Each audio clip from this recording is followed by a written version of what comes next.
Hey folks, welcome to our channel फिनरिविस। आज ये एपिसोड नंबर 2 है फिनेंशियल लिटरेसी का, जहां हम बात करने वाले हैं एक्सपेंसेस की।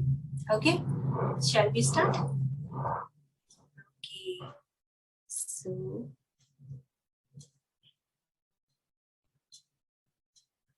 expenses, money spent by us on various items is our expenditure.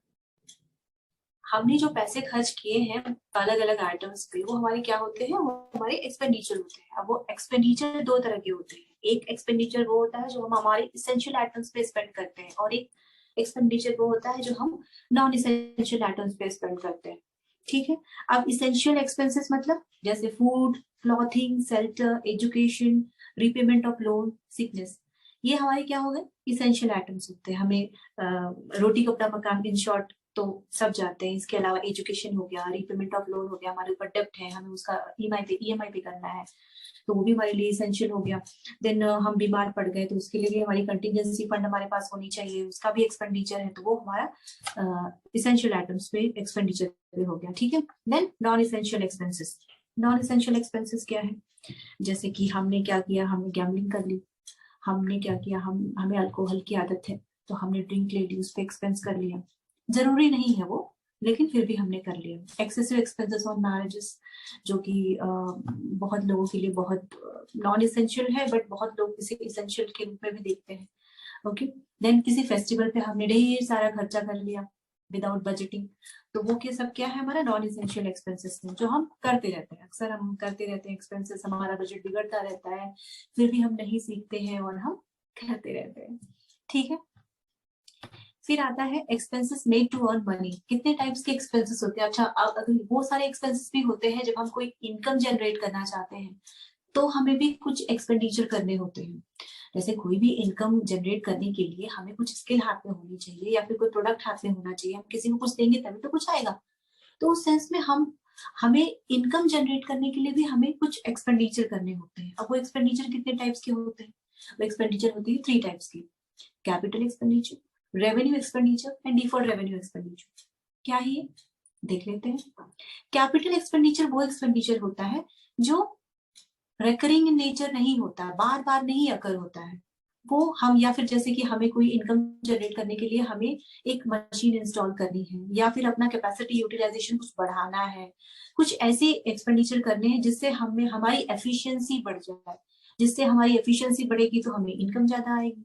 तो वो सब क्या है? वो हमारी कैपिटल एक्सपेंडिचर है।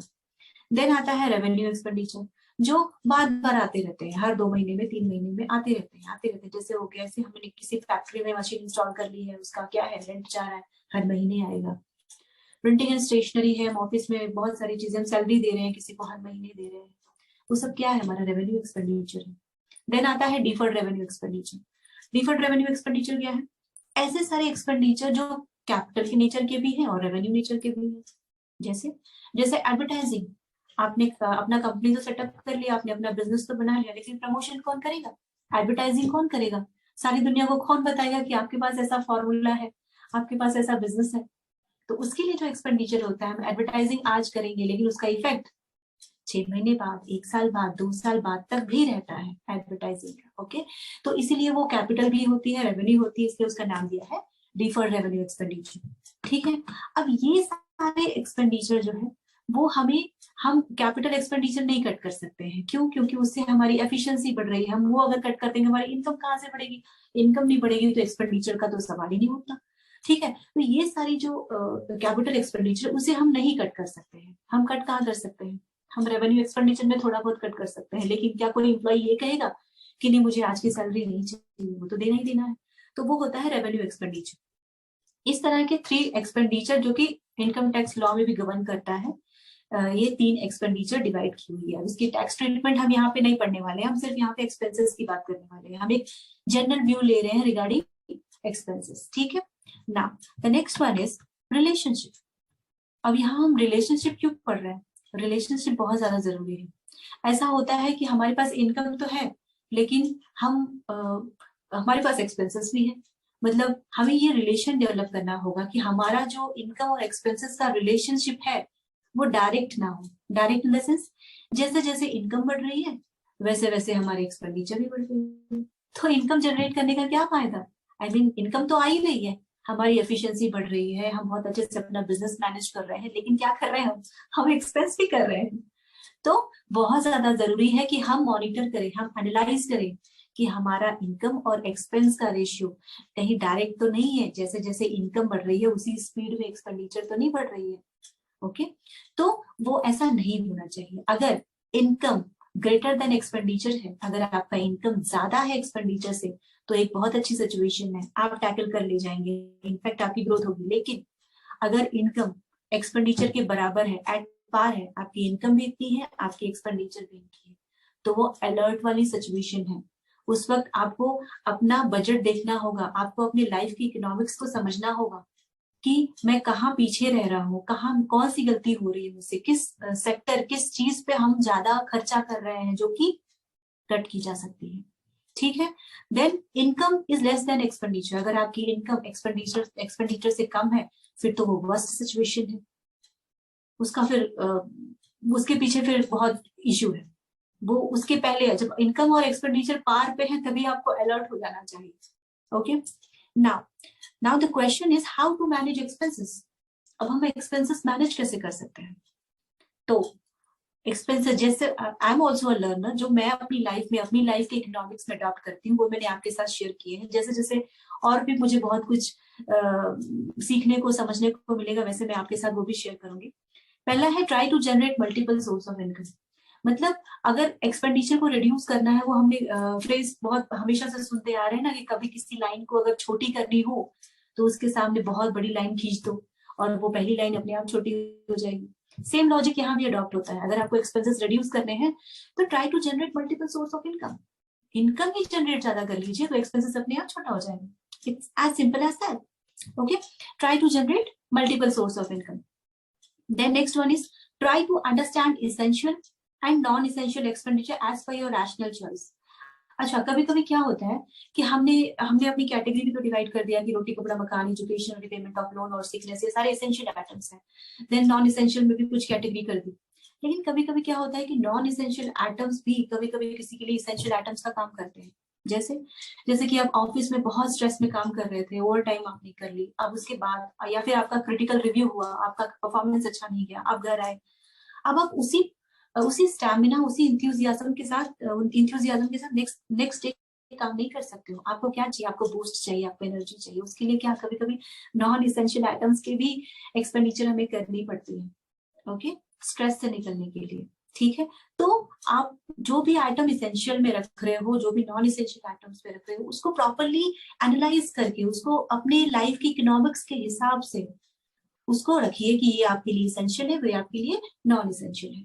ठीक है, as per your rational choice. ठीक है, now the next one is try to understand capital and revenue expenditure. आपकी लाइफ के इकोनॉमिक्स में आपका कैपिटल एक्सपेंडिचर कौन सा है, आपका रेवेन्यू एक्सपेंडिचर कौन सा है, इसको एनालाइज करिए। आपको ये पता होना चाहिए कि कौन सा एक्सपेंडिचर आपको इम्प्रूव कर रहा है, आपकी एफिशिएंसी बढ़ा रहा है, उस पर आप एक्सपेंड करिए। ऐसे एक्सपेंडिचर जिसको आप कट कर सकते हैं, जो रेवेन्यू के नेचर के हर बार आते हैं, तो आप कोई ऐसा तरीका ढूंढिए कि आप उससे कट कर सकें।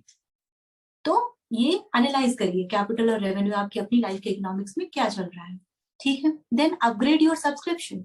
Upgrade your subscription means Netflix चल रहा है, डिज्नी हॉटस्टार चल रहा है, प्राइम वीडियो चल रहा है, आपने बहुत पहले सब्सक्राइब कर लिया, आपको पता ही नहीं है कि आपको सर्विस अवेल कर रहे हैं कि नहीं, आपको वाकई में उस सर्विस की जरूरत है कि नहीं, बट हर महीने कट रही है, आपकी ऑटो डेबिट हो रहा है, तो आप उसे अपग्रेड करिए। आप हर महीने ये एनालाइज करिए, इवेल्युएट करिए कि आप वाकई में आपको इन सारी चीजों की जरूरत है। Okay, now the next one is control your greed else you will have to sell your need. आप अपने लालच को कंट्रोल करिए। आप ऐसा मत करिए कि आपको ये भी चाहिए वो भी, जो जरूरत है आप सिर्फ उतना ही लीजिए। क्यों? क्योंकि अगर आप ऐसा नहीं करेंगे, आपके अपने एक्सपेंडिचर पे कंट्रोल नहीं होगा, तो आपको एक दिन वो सारी चीजें सेल करनी पड़ जाएंगी जो आपकी एक्चुअली जरूरत है। Okay, so next one is sometimes non essential item should be the part of your essential item. जैसे कि मैंने पहले भी बताया कि कभी कभी नॉन इसेंशियल आइटम्स भी जरूरी हो जाते हैं इसेंशियल आइटम्स में। क्यों? स्ट्रेस को दूर करने के लिए, बहुत सारी चीजें होती हैं जो कभी कभी हमें करनी पड़ जाती है अपनी एनर्जी और अपनी इंथ्यूजियाज्म को खुद को मोटिवेट करने के लिए। Okay, then do proper planning of your expenditure. आप अपने लाइफ की इकोनॉमिक्स अपने हाथ में रखिए। अगर कोई आपको ये कह रहा है कि मैं आपके जो महीने का बजट है वो मैं बना के देता हूँ, या फिर ऐसे ऐसे 30-50-30-20 का फॉर्मूला है जिसकी वजह से आपका एक्सपेंडिचर रिड्यूस हो जाएगा, ऐसा कुछ भी नहीं है। आपके लाइफ की इकोनॉमिक्स आपसे बेहतर कोई नहीं जानता। इसलिए अगर कोई ये कह रहा है कि मैं बजट बना के देता हूँ, मैं प्लानिंग करके देता हूँ, तो प्लीज आप, या फिर वो आपको बेवकूफ बना रहा है, या फिर जो फिनट्रिबस का एक पर्पस है फिनेंशियली लोगों को इंडिपेंडेंट करना, फिनेंशियली फ्री रखना, वो आप कर ही नहीं रहे हो। आप इंडिपेंडेंट हो ही नहीं रहे हो। आप अगर किसी के हाथ में अपनी लाइफ इकोनॉमिक्स दे रहे हो तो इसका मतलब क्या है? इसका मतलब सिर्फ ये है कि आप फिर से फिनेंशियली डिपेंड हो रहे हो किसी और पे। Okay, so do proper planning of your expenditure. Then today's investment in your health could tomorrow's return in form of wealth. अब ऐसा नहीं होना चाहिए कि अब एक्सपेंडिचर की बात आई है तो मैं यहाँ पे भी कट कर लूँ, वहां पे भी कट कर लूँ। तो सबसे पहले आप अपनी हेल्थ पे इन्वेस्टमेंट करिए। हेल्थ पे इन्वेस्टमेंट एक ऐसा इन्वेस्टमेंट है जो फ्यूचर में जब आप रिटायर होने की एज में होगे तब वो आपके लिए वेल्थ का काम करेगा। ऐसा ना हो कि आज आपने पैसे बनाए कि एक्सपेंडिचर को रिड्यूस करके हेल्थ पे ध्यान ना दे करके वो वेल्थ तो इकट्ठी हो गई, लेकिन वो वेल्थ को आप कब यूज कर रहे हो? जब आप रिटायर हो चुके हो, जब एक्चुअली में आपकी हेल्थ डाउन हो गई और आप उसी वेल्थ को अपनी हेल्थ को इम्प्रूव करने में लगा रहे हो। ऐसे एक्सपेंडिचर रिड्यूस करने का क्या फायदा? Think twice. Okay, then next one is choose those expenditure which would upgrade your skill. Upgrade your skill means ऐसे एक्सपेंडिचर को चूज करो, ऐसे एक्सपेंडिचर को प्रायोरिटी में रखो जो कि आपके स्किल को इम्प्रूव कर रहे हैं। जैसे जैसे फिनट्रिबस क्या कर रहा है? आपकी स्किल को इम्प्रूव कर रहा है, आपको नॉलेज दे रहा है, आपको एक्सपीरियंस दे रहा है, आपको स्किल प्रोवाइड कर रहा है। क्या प्रोवाइड कर रहा है? आपको फिनेंशियली लिटरेट कर रहा है, अवेयर कर रहा है। इससे क्या बढ़ रही है? आपकी फिनेंशियली इंडिपेंडेंसी बढ़ रही है। ओके, फिनेंशियली फ्री फील कर रहे हो आप अपने एक्सपेंसेस को रिड्यूस करने के लिए अलग अलग तरीके सीख रहे हो कि किस तरह से आप कितने सारे तरीकों को एनालाइज करके, सीख करके आप उससे बाहर निकल सकते हो। ठीक है, okay, do like, share, subscribe फिनट्रिबस। मिलते हैं नेक्स्ट वीडियो में जहां हम बात करने वाले हैं सेविंग की। Okay, see you soon. Thank you. Jai Hind.